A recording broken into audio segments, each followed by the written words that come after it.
নমস্কার বন্ধুরা, এই মুহূর্তে আলিপুর আবহাওয়া দপ্তর থেকে পাওয়া লেটেস্ট ওয়েদার আপডেট অনুযায়ী উত্তরবঙ্গ সহ দক্ষিণবঙ্গের জেলায় জেলায় আগামী 24 থেকে 48 ঘন্টার জন্য মেঘলা আকাশ সহ বৃষ্টি, সে সঙ্গে ঠান্ডা পড়ার সতর্কবার্তা জারি করলো আলিপুর আবহাওয়া দপ্তর। তো আলিপুর আবহাওয়া দপ্তর থেকে কী আপডেট দেওয়া হয়েছে, কোন কোন জেলার জন্য কী কী সতর্কবার্তা দেওয়া হয়েছে, বিস্তারিত আমরা জেনে নেব আজকের এই ভিডিওতে। তবে তার আগে আপনি যে ভিডিওটি দেখতে পাচ্ছেন তার নিচের দিকে সাবস্ক্রাইব বাটনে ক্লিক করে পাশের ঘন্টাটিকে বাজিয়ে অল নোটিফিকেশন অপশনটিকে সিলেক্ট করে দেবেন। ভিডিওটি ইনফরমেটিভ হয়ে থাকলে বা ভালো লেগে থাকলে একটি লাইক করবেন, অনেক শেয়ার করে দেবেন। সে সঙ্গে এই ভিডিওটি আপনি এখন যে জেলা থেকে দেখছেন অবশ্যই সেই জেলার নাম ভিডিও কমেন্টে জানিয়ে দেবেন। তো বন্ধুরা, কি আপডেট আছে আপডেটটি জানবো। ঠান্ডার দোসর বৃষ্টি কুয়াশা, আজ থেকে শীতের বৃষ্টি রাজ্যে, জানুন কদিন চলবে। তো বিস্তারিত জানবো।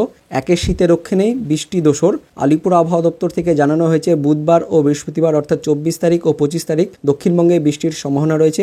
বুধবার থেকে মাঝারি বৃষ্টি হবে পূর্ব ও পশ্চিম মেদিনীপুর, ঝাড়গ্রাম এবং দক্ষিণ 24 পরগনা জেলায়। পাশাপাশি হালকা বৃষ্টি হবে কলকাতা, হুগলি, হাওড়া, উত্তর 24 পরগনা, পূর্ব ও পশ্চিম বর্ধমান, বাঁকুড়া এবং পুরুলিয়া জেলায়। অন্যান্য জেলাতেও হালকা বৃষ্টির খুব সামান্য সম্ভাবনা আছে। তো বন্ধুরা, দেখতে পাচ্ছেন আগামী 24 ঘন্টা সহ 48 ঘন্টায় অর্থাৎ বুধবার ও বৃহস্পতিবার দক্ষিণবঙ্গের প্রায় সব জেলাতেই মেঘলা আকাশ সহ হালকা বৃষ্টির সতর্কবার্তা জারি করা হয়েছে। তার সঙ্গে আরও বলা হয়েছে ঠান্ডা বৃষ্টির সঙ্গে হালকা থেকে ঘন কুয়াশার সতর্কবার্তা থাকবে বেশিরভাগ জেলায়। কুয়াশা বেশি হবে বীরভূম, মুর্শিদাবাদ, নদিয়া এবং বর্ধমান জেলায়।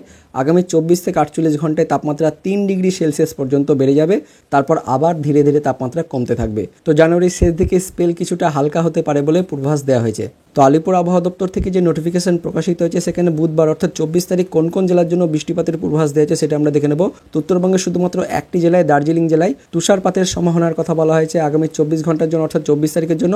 আর দক্ষিণবঙ্গের প্রায় সব জেলাতেই আগামী 24 ঘন্টা অর্থাৎ 24 তারিখে হালকা থেকে মাঝারি বৃষ্টির সতর্কবার্তা দেওয়া হয়েছে। তার মধ্যে উপকূলের যে জেলাগুলি রয়েছে অর্থাৎ দক্ষিণ 24 পরগনা জেলা, পূর্ব মেদিনীপুর, পশ্চিম মেদিনীপুর, ঝাড়গ্রাম, এই 4 জেলায় আগামী 24 ঘন্টায় বেশি পরিমাণে বৃষ্টিপাতের জন্য সতর্কবার্তা জারি করা হয়েছে। তারপর 25 তারিখ অর্থাৎ বৃহস্পতিবার উত্তরবঙ্গের কোনো জেলাতে বৃষ্টিপাতের জন্য সতর্কবার্তা জারি করা হয়নি, কিন্তু দক্ষিণবঙ্গের উপকূলের যে জেলাগুলি রয়েছে পূর্ব মেদিনীপুর, দক্ষিণ 24 পরগনা, এই দুই জেলায় বৃহস্পতিবার অর্থাৎ 25 তারিখ হালকা থেকে মাঝারি বৃষ্টিপাতের জন্য সতর্কবার্তা জারি করেছে। তো বন্ধুরা, এই মুহূর্তে লেটেস্ট ওয়েদার আপডেট অনুযায়ী আগামী 24 ঘন্টায় দক্ষিণবঙ্গের প্রায় সব জেলাতেই হালকা থেকে মাঝারি বৃষ্টিপাত, সে সঙ্গে মেঘলা আকাশে সতর্কবার্তা দেওয়া আছে। তার সঙ্গে সঙ্গে ঠান্ডা পড়ারও কিন্তু সতর্কবার্তা দেওয়া হয়েছে। তো আপনি এই ভিডিওটি এখন যে জেলা থেকে দেখছেন সেই জেলার নাম এবং সেখানকার আবহাওয়া কেমন রয়েছে, ঠান্ডা পড়েছে কিনা বা মেঘলা আকাশ করেছে কিনা অবশ্যই ভিডিওর কমেন্ট সেকশনে কমেন্ট করে জানিয়ে দেবেন। আর এই ভিডিওটি ইনফরমেটিভ হয়ে থাকলে বা ভালো লেগে থাকলে একটি লাইক করবেন, অনেক শেয়ার করে দেবেন। তো দেখা হচ্ছে পরবর্তী লেটেস্ট ওয়েদার আপডেট নিয়ে। ততক্ষণের জন্য বন্দে মাতরম, জয় হিন্দ।